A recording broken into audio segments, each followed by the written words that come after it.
So today we're going to be talking about being a fixer. So God revealed to me that I was being a fixer in my relationships because I would be thinking that I'm helping out my partner with things that either he can improve on or things that he was doing wrong in my eyes, or just like financial issues. If the my partner was having financial issues, I would be constantly sending him like videos or podcasts or just dishing out money to fix the issue. And God was basically saying I wasn't allowing him to be God in that man's life. And so I needed to put myself to the side and allow God to be God, and allowing God to individually talk to that man and tell him what he's doing wrong, instead of me constantly talking about it and constantly telling him what he's doing wrong or what he needs to improve on. And also I had to allow God to be a provider in that man's life so that the man can depend on God for finances and not continue to depend on me for finances. And so God just revealed to me that I constantly kept putting my hand in the situation and didn't allow God to be God for that man. He was telling me that I needed to move out the way, basically. And how he told me this is he was saying, like, when a person is doing something that you don't like, it's okay to talk to them about it. Tell them how you feel, like give them suggestions and stuff like that, like the first couple times, like if they've done it a couple times.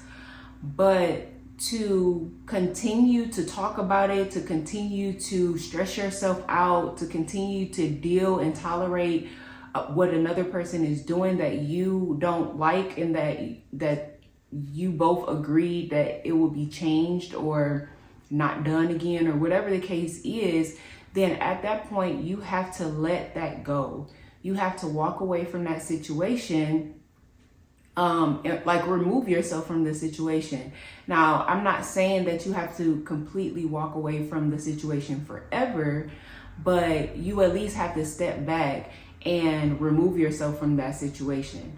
Now, that can look like a break with that person, like taking a break and allowing that man to figure out that pattern that he has of doing something on his own. So for example, if you and your spouse or partner, whoever that you're with, if they continue to give you the silent treatment every single time you guys get into a disagreement, and this is something that you don't like, you know it's unhealthy to do this, and you constantly bring it up to their attention like every single time that they do it, but it never changes and it continues to be a pattern, then you will have to remove yourself from the situation and allow that man to figure out that with him and Jesus, like, and also like he could go to therapy about it or whatever the case is. But at that point, that has nothing to do with you. You are not required to continue to try to fix that man or fix the situation or constantly bug him or nag him about what needs to change and how the relationship is not going to work unless it changes or whatever. Just simply remove yourself and allow God to work on that man in that area.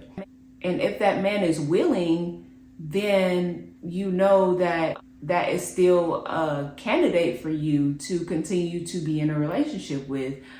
It's just that you guys need a break for right now. But if that man is not willing to do that, then you know that man just wasn't for you.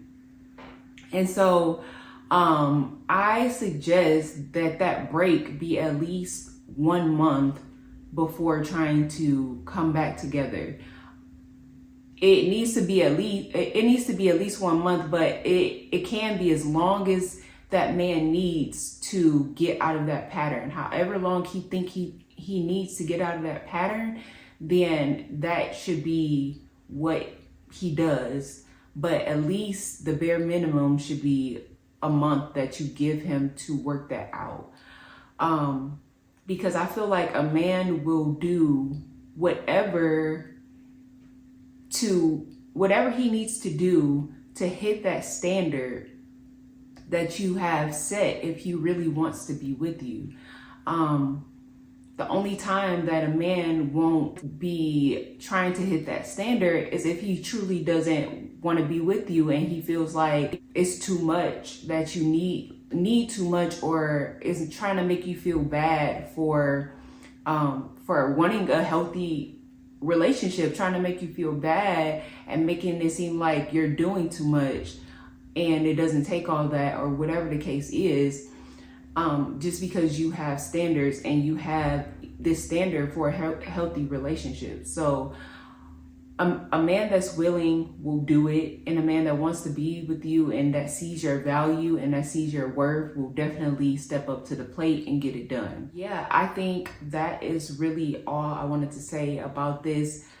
I just learned the hard way when it came to this topic. I really think that this is a huge deal because people stay in relationships and continue to suffer through other people's patterns and other people's disrespect or whatever it is, unhealthy ways, and they just continue to struggle and stress out and become exhausted and tired, all because of somebody else's patterns, when they don't have to put themselves through that. You can just remove yourself from the situation and allow God to work on that person. And God will, if this person is someone that God has for you, he will work it out. Like, all you have to do is trust God to work the situation out, and he will work it out, and it will come back together, and it will be fine. But after the break, if you come back together and that man is continuing to do the same thing over and over again, then either you have to make the decision to leave altogether, or you have to make the decision to go on another break and allow that man to continue to work with God to figure it out, or continue to work with the therapist or whatever the case to figure that out. But you can't stay in a relationship tolerating something that you don't like, and all that does is make you exhausted and drained and tired.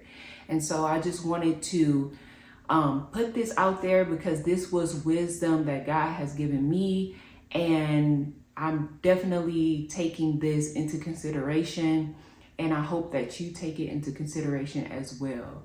And so that is it, you guys. Just remember to think like things, speak like things, and share like things. Make sure we're eating. So if we're constantly having to eat, then what we're putting into our bodies is dictating how we are showing up in our lives, basically. And I didn't really think about it that way.